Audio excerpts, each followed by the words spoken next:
నశించుచున్న వారికి వెరితనము గాని రక్షింపబడుచున్న మనకు దేవుని శక్తి.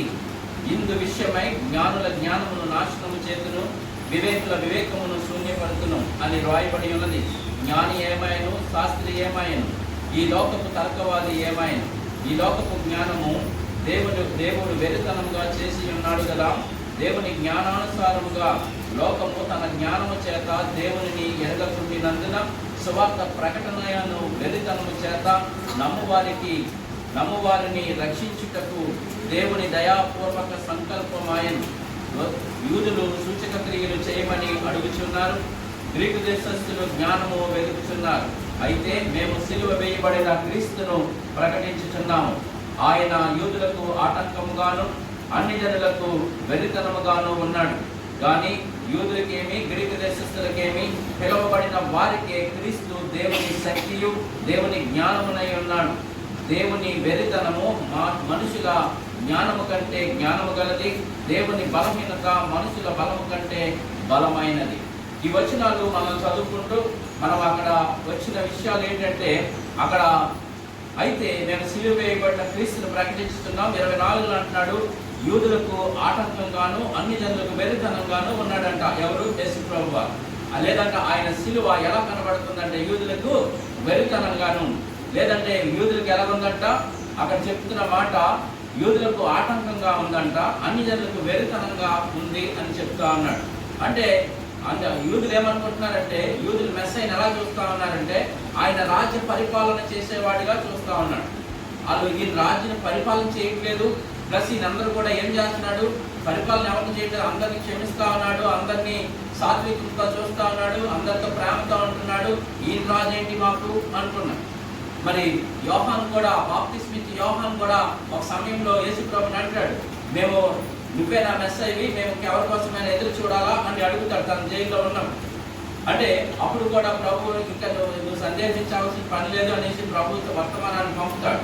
ఎందుకు ఆయన కూడా ఎందుకు అవుట్ వచ్చిందంటే, పరిపాలన చేసేవాడు మెస్సై కానీ ఇలాగ ప్రేమ ఇదేదో సేవ చేసేవాడు మెస్సై ఎందుకు అవుతాడు మాకు అన్నట్లుగా యూదులు ఎలాగంటే అలాగా ఆయన గమనిస్తూ ఉన్నారు.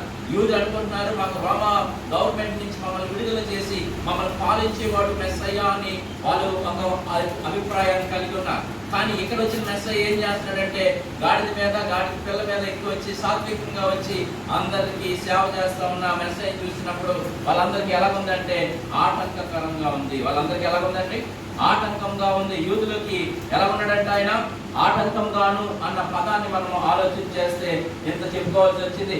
అన్ని జనులకు వెరితనంగా ఉన్నాడంట. అన్ని జనులకు ఎలా ఉన్నాడంటే వెరితనంగా ఉన్నాడంట అన్నాడు. కానీ యూదులకేమి గ్రీకు దేశస్థులకేమి పిలవబడిన వారికే క్రీస్తు దేవుని శక్తియు దేవుని జ్ఞానమై ఉన్నాడు.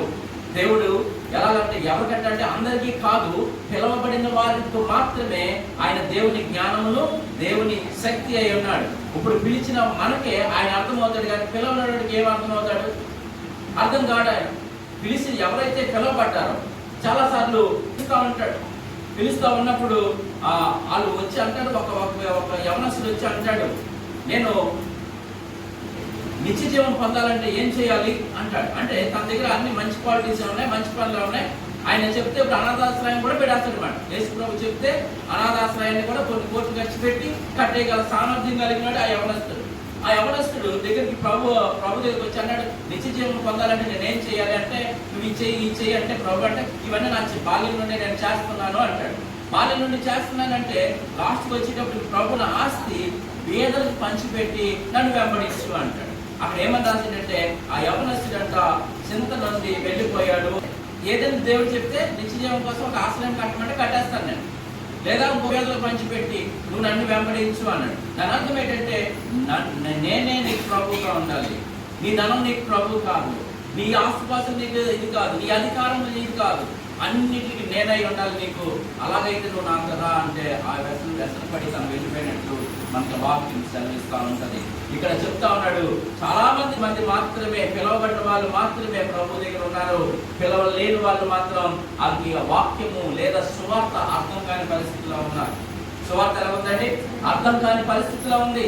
సువార్త అర్థమైతే మనకి అక్కడ చెప్తా ఉన్నాడు చూడండి, కింద 25లో అంటున్నాడు, నేను ఇంకా మీకు వెరితనము మనుషుల జ్ఞానం కంటే జ్ఞానం గలదంట.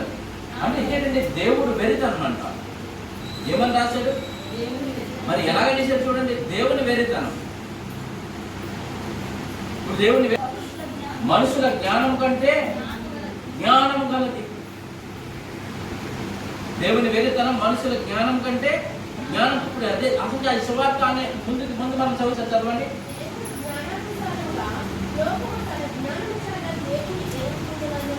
ఇప్పుడు చదవండి. ఇప్పుడు అది భీమ్ అంటారు. ఇప్పుడు చదవండి. సువార్త ప్రకటనయను వెర్రితనము చేత నమ్ము వారికి రక్షించుట దేవుని దయాసంకల్పం. నువ్వు సువార్తను నమ్మితే అక్కడ ఏమన్నాడండి? సువార్త ప్రకటనయను వెర్రితనము చేత నమ్ము వారిని రక్షించుటకు దేవుని దయాపూర్వకమైన సంకల్పం. నువ్వు రక్షించబడాలి అంటే సువార్తను వినాలి.